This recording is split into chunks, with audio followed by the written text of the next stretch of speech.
In April of 1865, the forces of the Confederacy were getting tracked down by Grant and Sherman.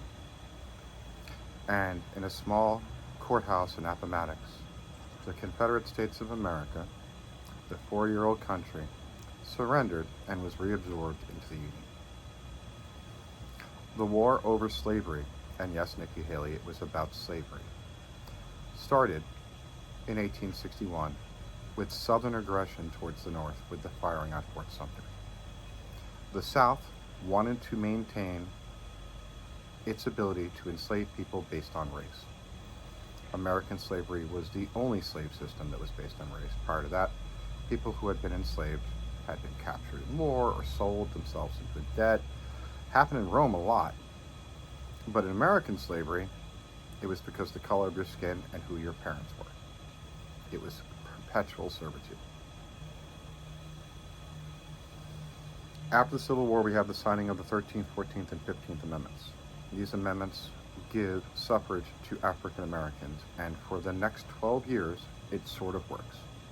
Radical Reconstruction, which was done by the Republicans after the death of Lincoln, did provide a basis for some repair to occur. However, the promises of 40 acres and a mule were broken. The rise of the Ku Klux Klan in 1867 by Bedford Forrest in Tennessee still lingers in that state, as we saw with the Nashville 3 last year. I'm talking to you about this on today, Martin Luther King Day, because of what he did to make our society better. The Tulsa riots, the Chicago riots, race riots that occurred in the United States overwhelmingly did not end well.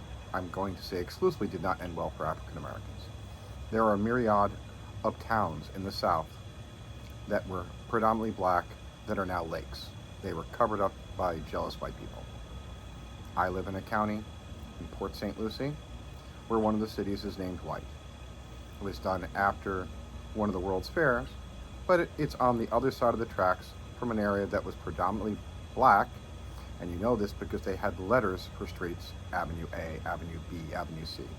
That's how they were treated, literally on the other side of the tracks. And as we moved after 1877, Jim Crow and poll taxes and all the oppression that we take for granted when we're talking about the South occurred. And there became two societies in our South, black society and white society. And there were conflicts, and they were never solved peacefully between blacks and whites. The KKK killed millions. We don't know. I would say at least 1 million people between 1867 and today. It's got to be over 1 million. White nationalism has a long history. And you can see that under Woodrow Wilson when the Ku Klux Klan was marching down Pennsylvania Avenue. This is after the end of World War I. America First, by the way, boys and girls, that comes directly from the Ku Klux Klan. In World War I, African Americans did serve, but they were not generally given a role to fight. That radically changed in World War II. During the 1930s, FDR tried, but was unable to convince other Democrats, because remember, the South was filled with Democrats that didn't like black people, to increase the rights for African Americans.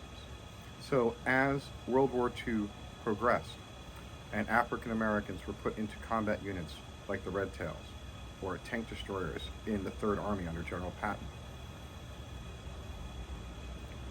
these men were fighting for what they called the double V. V for victory. Victory abroad against fascism and victory at home against fascism. And things began to change. It was ugly in 1945 and 1946 and 1947. And many people were that were African American going, look, we were treating German POWs better than we were treating Americans. And that was true. Okay? And then on top of that, you have Jackie Robinson breaks the color barrier, and he's playing for the New York Dodgers. I know it's an odd concept, but before they were in LA, the Giants and the Dodgers were in New York. And Jackie Robinson broke the color barrier. And then the next year, President Truman ended segregation. In the 1950s, lots of things happened for civil rights. And Martin Luther King, I know it's taking me 5 minutes to get here, was really, really involved. But if you don't talk about what occurred beforehand, you don't understand his importance. And he gets involved with Selma and the bus strike. And the bus strike is important because it hurt the racists. African Americans made up a majority of the people riding the buses. And when they stopped striking, when they stopped sitting on the bus was losing money.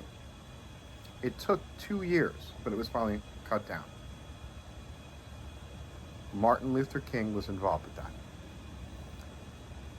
What was going on when Dwight David Eisenhower had to roll in the National Guard to force Arkansas to desegregate.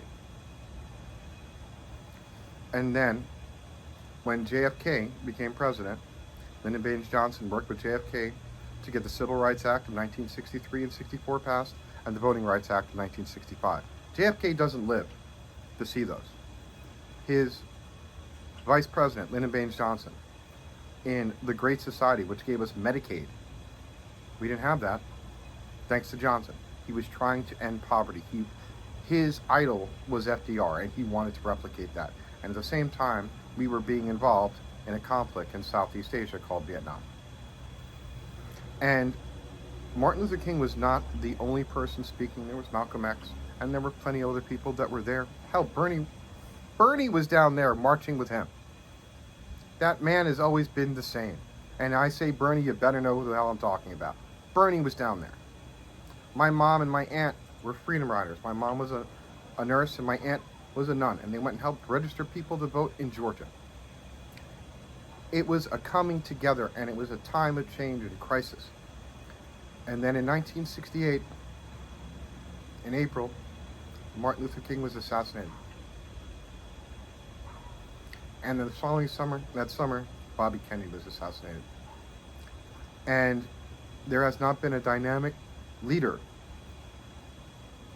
like Martin Luther King since the death of Martin Luther King. Martin Luther King was in my classroom for 20 plus years in the front. I'm going to have that picture at the beginning of this TikTok. He was a man of peace. He's greatly missed. And the Christian values he taught of loving each other could be really used today, especially in places like Joel Osteen's churches and the churches that are made for millionaires and not giving to the poor. Please remember on this very important day to vote true and vote blue.